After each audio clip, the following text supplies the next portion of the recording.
बेटे ने, हमारे पढ़ाए हुए लड़के ने ऐसा काम किया, चौराहे पर खड़े होकर हम शेर की तरह दहाड़ सके। तो मेरे प्यारे बच्चों, ये जो लड़कियां हैं ज्यादातर ये इमोशनल ना हो, और मैं कुछ आपको और भी सुनाऊंगा, कुछ कहानी के माध्यम से आपको सुनाने का प्रयास करूंगा कि हमारे जीवन में किस तरीके की घटनाएं होती हैं। उन घटनाओं का संपूर्ण हल हमारे पास ही होता है। हमारे अंदर जो विल पावर होता है, जो शक्ति होती है, उसे पहचानने की आवश्यकता है। मैं बात करता हूं Aruna Singh, national volleyball player. 11 अप्रैल 2011 उसके जीवन में एक ऐसा विशाल तूफान आया जो कभी भी उस तूफान से लड़ गई। अरुणा सिंह लखनऊ से दिल्ली 11 अप्रैल 2011 को एक ट्रेन से दिल्ली जा रही थी अपना पेपर देने के लिए। बरेली के पास जैसे ही पहुंची, कुछ लुटेरों ने उसे जो सामान था वो लूटने का प्रयास किया, उसकी चैन छीनने का प्रयास किया। जब चैन नहीं छीन पाई तो उसे चलती ट्रेन से फेंक दिया। दुर्भाग्य की बात देखिए कि वो ट्रेन दूसरे ट्रैक से उसी समय एक ट्रेन और आ रही थी। उस ट्रेन से उस अरुणा सिंह का दायां पैर बिल्कुल कट गया।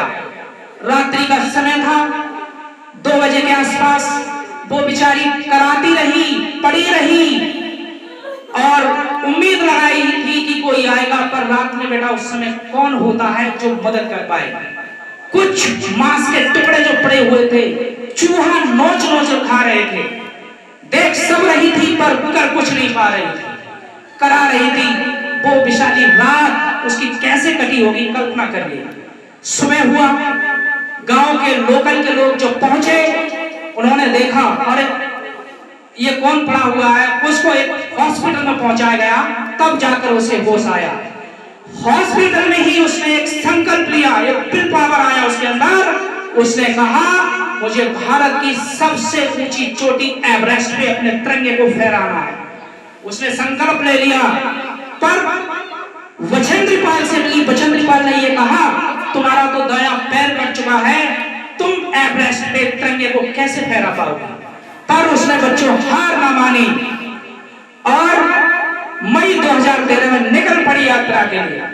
यात्रा के दौरान उसने देखा कुछ मूर्तियां ऐसी भी मिली, कंकाल तंत्र मिला जो डरावने रूप में उसके सामने आए, लेकिन उसने हार नहीं मानी। मई 2013 लास्ट में माउंट एवरेस्ट की चोटी पर उसने अपने देश का तिरंगा फहरा दिया। ये होता है असली पावर, ये होता है असली पावर। तो ऐसे ही काम हम सभी के अंदर की विल पावर होता है, पर आपको बताने समझाने वाले लोग होना चाहिए। आपके गुरुओं ने आपको सींचकर यहां तक लेके आए और ऐसी उम्मीद है कि आप लोग इस गांव, विद्यालय, समाज, जिले का नाम भी रोशन करेंगे। ठीक है। और शिक्षा का पावर और बताऊं आपको, एक राजा अपनी शक्ति के, एक महाराजा अपनी शक्ति के बल पर केवल वहीं तक पूजा जाता है जहां तक कि उसका साम्राज्य होता है। लेकिन शिक्षा के पुजारी जैसे अल्बर्ट आइंस्टीन, विलियम शेक्सपियर और रविंद्रनाथ टैगोर संपूर्ण मानव जात में शिक्षा के लिए पूजे जाते हैं। इसलिए मेरे लाल, शिक्षा से हमेशा जुड़े रहना। ये वो पावर है जो तुम